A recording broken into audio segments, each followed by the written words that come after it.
Hi there, I am Tim Freeman, Executive Chef at the Hyatt Regency Aurora Denver Conference Center.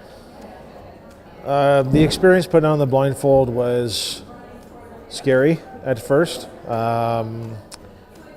It was also slightly, it was very exciting also. It was scary and exciting at the same time. And, as soon as the blindfold goes on and I can't see, it's really confusing and disorienting at first. But after about 5 minutes, I kind of settled into it and actually kind of enjoyed it. It was a new experience and a lot of fun in a weird way to be able to cook without really seeing what I was doing. Having to mix the marinade by hand without any measuring tools and kind of using the tools that God has given us in our hands, it was a great experience. It's challenging. It's you got to use your brain a little bit and think and use the tools which you have to kind of figure out exactly what you're doing. And in a weird way, and I was thinking about this earlier, in a weird way, it actually connected me to the food a lot more by using my hands and my sense of smell and hearing than just by using tools, measuring cups and measuring spoons. I felt connected to the food a lot more, which was a weird.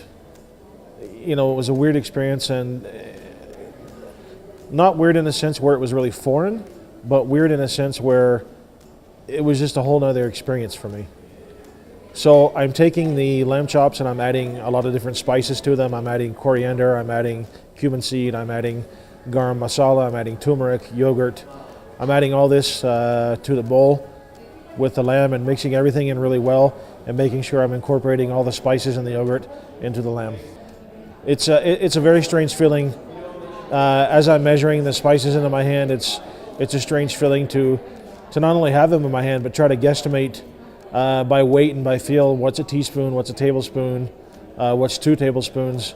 And with the garam masala, the turmeric, the onion powder, the garlic powder, the cumin, all the things that I put into the marinade.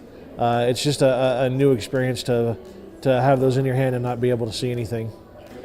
So, I reach into the oven to try to put the eggplant and carrots in the oven, and I burn myself straight away. And it's a scary feeling, not being able to see what you're doing and knowing that, you have a 450-degree oven in front of you, and, if I stick my hand in it, I'm going to burn it. So, yeah, it was a scary experience.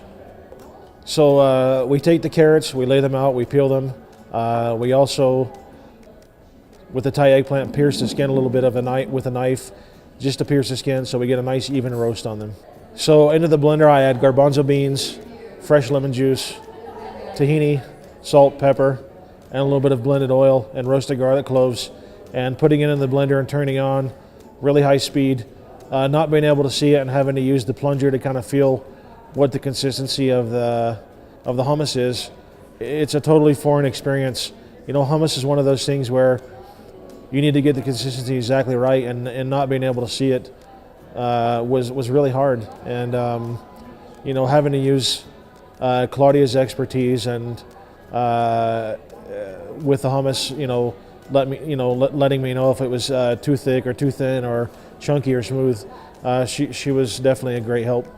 I have a whole nother appreciation for Claudia and much respect and love for her. I have a decided advantage as a chef, being able to see what I'm doing and see the beautiful food that we have to work with, and having to rely on my sight, or having to rely on my sense of smell and hearing to know if the food is ready, if it's not ready, what does it look like. And timing plays a lot. Timing played a lot into it as well. Knowing, I can't set the timer on the oven because I can't see it. But I know that if I open the oven door and I hear the vegetables sizzling and popping, and I know that they've been in there for about 5 or 6 minutes, I know that I'm pretty much good to go. And it was just a really incredible experience to cook without being able to see. So I want to say a special thank you to Claudia for allowing me to spend a couple of hours in her world today. It was a great experience and one that I'll definitely not forget. And for me as a chef and a creative person, I have a whole different kind of view and take on food in general, and it's one that tonight when I go home and on my way home, on my drive home from work, I'm going to look back on and figure out a way which I can incorporate some of the experiences that I felt today into everyday dining. How that is going to transpire and how that's going to move forward, I really don't know, but I definitely want to try to incorporate some of those feelings into the food that we do here in Borealis.